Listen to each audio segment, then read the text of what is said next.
Assalomu alaykum qadrlilarimiz. Sizlar bilan diydor ko'rishib turganimizdan, yana diydorlashayotganimizdan behad shodmiz.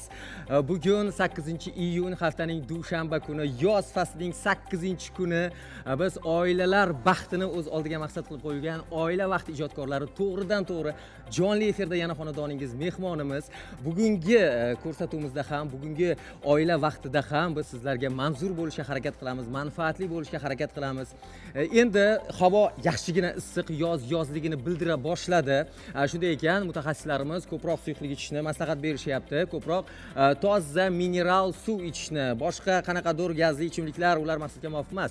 Faqat oddiy toza suvni ko'proq miqdorda vazningizga qarab iste'mol qilishingiz tavsiya etilyapti. Ana shunda immunitetingiz ham yaxshi bo'ladi, kayfiyatingiz ham hammasi joyida bo'ladi. Shunday ekan, yaxshi maslahatlar bilan oila vaqti yana xonadoningiz mehmoni. Bugun ko'rsatuvimiz qanaqa bo'ladi? Albatta juda ham qiziqarli bo'ladi.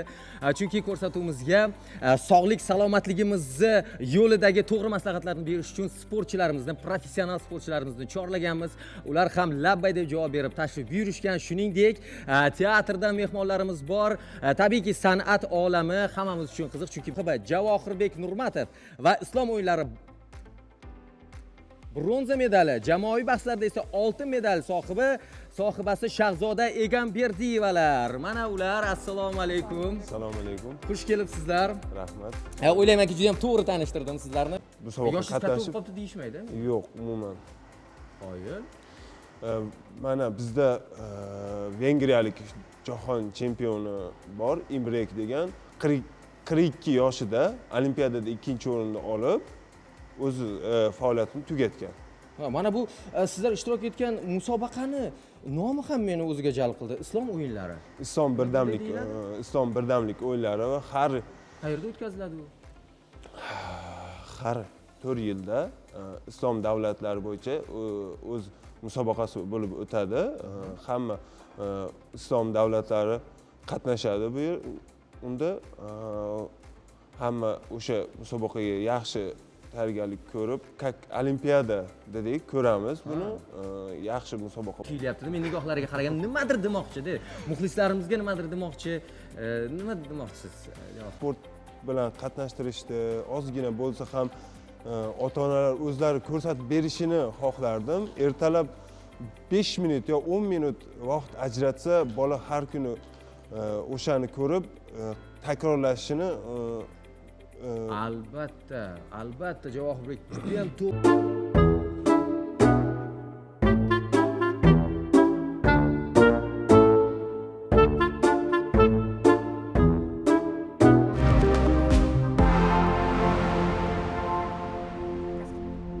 xonim Mamadaliyeva, nomini o'zi ajoyib, ko'rib turibsizlar, o'zingiz his qildingiz. Mana hozir biz chiroyli o'sha reklama bannerini ham e'tiboringizga havola etdik, mana shu spektaklni. Bu yerda ko'p ustozlarimiz ishtirok etishgan edi. Muayyan sabablarga ko'ra biz yozgansiz. Bu qanday bo'ldi? O'zi kutilgan voqea bo'ldi. Undan ham birinchi kirish qismi bor ekan. Muqaddas opajon, siz Shuhrat medalini oldingiz. Bundan boshlashimiz kerak. Kutilgan va ayni paytda kutilmagan. She'rlar uzun-da, doston bo'lib ketgan. Shuning uchun Kampirga sovchi keldi spektaklidan ilhomlanib, shu nomini qoldiraman dedimda, komediya janrida spektakl, o'sha pyesa yozishga harakat qildim. Rayonlari umuman bu qanday kechdi va nega aynan ular?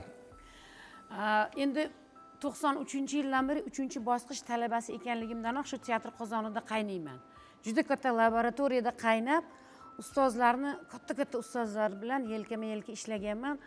Bo'lsa shu birpas to'xtab, hech bo'lsa tezlikni kamaytirib birpas qaraysiz-da, shu nimaga shu qiziq. Biznikilarga u ma'nodagi to'polon bo'lmagan. Yo'q qildi. Lekin o'shalar o'zini yog'iga o'zi qovrilib, o'zi mana shu nevaralar, do'stlar, qadrdon, qo'ni-qo'shni, an'anaviy hayot tarzi. Lekin bularning taqdiri bilan kim qiziqadi? Bular ham hayotga kelgan, shu hayotda yashash kerak, ularning ham haqqi bor. Mana shu ana shularni bir achinarli emas, ularni bir qandaydir hayot diqqatni qaratish, o'shalarga diqqatni qaratish. Ular ham inson, ularni ham o'ziga yarasha mana shu yerda bitta ariya kerak. Chunki bu nimani otim nima edi? Umrzoq. Umrzoq. Zo'r savol bo'ldi. Ism nima edi? Umrzoni dardi bor o'ziga yarasha. Shaxsan men hayotimda o'zim mana kelinayin qazo qilgandan keyin qanaqa cho'kib bir ahvol bo'lib qoldim. Mana keyingi hayot boshqacha. Haligi o'sha hayotga yana boshqatdan bir hayot bo'ldi. Tushungan farzandlar. Farzandlar tushunib, mana uylandim. Mana shundan keyin hayot mana bu farzand ko'r. Endi mana shu farzand uchun yashashim kerak degan oliy bir maqsad turibdi. Harakat qildik, gapirib qo'ymaslikka harakat qildik va sizlarning ko'z o'ngingizda. Endi bizda eng mazali hududimiz bor, bu oshxonamiz. Oshxonamizda bugun ham aziz mehmonimiz borlar. Yosh bo'lishlariga qaramasdan mutaxassisligi yaxshigina Madinaxon Abduvahobova. Assalomu alaykum, xush kelibsiz. Mana Madinaxon, siz tayyorlagan salqin ichimliklarni biz mehmonlarimizga tortdik dasturxonlarga. O'zingiz bugungi mehnatlaringiz haqida ozgina gapirib o'tsangiz. Yana bir bor assalomu alaykum. Mani ismim Madina Abduvahobova. Toshkent turizm madaniy meros texnikumining mehmonxona xo'jaligini boshqarish va yo'naltirish guruhining 525 guruhining birinchi kurs talabasiman. Bugun sizlarga men o'zimni retseptimdan kelib chiqqan holatda salqin ichimliklar hisoblangan mojito va sutdan tayyorlanadigan milkshake tayyorlab berdim. Bular juda ham hozirda foydali hisoblanadi. Aytishingiz mumkin, qanday qilib shirin narsa foydali bo'lishi mumkin deb, lekin hamma narsaning o'zini foydasi bo'lganidek, mevalardan tayyorlangan, aynan kalsiyga boy bo'lgan suyaklar, tishlar va undan tashqari insonga energiya beradigan, issiq kunda salqin ichimlik hisoblangan, odamni tetiklashtiradigan ichimlik qilib berdim. Siz me'yor tushunchasi haqida ozgina gapirdingiz. Hamma narsada me'yor bo'lsa, u foydalilik jihatini saqlab qoladi.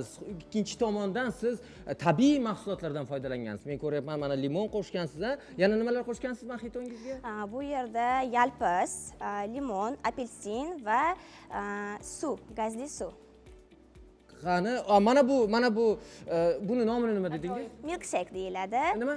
Milkshake inglizcha Milkshake. so'zdan olingan bo'lib, sutni ko'pirtirilgan degan ma'noni beradi. Milkshake. Aziz tomoshabinlar, endi yoshim ham anchaga borib qoldi, birozgina ko'proq savol berayotgan bo'lsam uzr. Endi aziz mehmonlarimiz qanaqa bo'libdi ta'mi? Juda ajoyib. Ta'mi? Endi biz ijodkorlarga, ayniqsa musiqali teatr ijodkorlariga muzdek narsalar umuman man qilinadi-da. Biz armonda ko'p o'tib ketamiz muz icha olmay. Agar nafsi tiya olmay ichib qo'ysak, sahnada albatta u o'chini oladi bizdan. Svyaskalarimiz. Lekin bu ichimlikda maza qilib ichsa bo'ladi, sababi temperaturasi nima o'zbekcha? Harorati yaxshi. Harorati bizga foydali Muqaras opa. me'yorda ekan. Eng qizig'i rasman mana hozir mikslar ichadigan vaqtim bo'lib qoldi. Milkshake o'sha o'rganib mayli olasiz. Gulli qaymoqli deb o'zbekcha nomini bir topishni iloji yo'qmi? Menga hozir ideyalar Sheyk degani titratish, titragan sut. Xullas kalom juda ham yaxshi. bo'lmasa qillama bo'lar ekan. U ana qilpillagan sut, bu ham bo'lishi mumkin. Juda ham yaxshi. Mana Madinaxon, sizga yangi nomlar biz o'zingiz nazarda tutasiz. Keragini o'zingizga qabul qilib olasiz. Sizga kattakon rahmat. Demak, mehnat mahsullari yaxshi. Madinaxon yosh bo'lishlariga qaramasdan shunday yaxshi, chiroyli ichimliklarni bizga tayyorlab berdingiz. Katta rahmat sizga.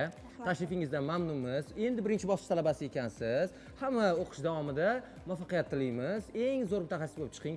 Katta mehmonxonalarda o'sha oshxona hududini boshqaruvchisi, menejeri. Xullas kalom, nimaiki orzularingiz bo'lsa, hammasi amalga oshsin deymiz. Sizga kattakon rahmat. Tashakkurlar izhor qilamiz. Va ko'rsatuvimiz davom etadi. Otabek Haqberdiyev, sizni kampirga sovchi keldi dunyosiga qadam qo'yishingiz haqida.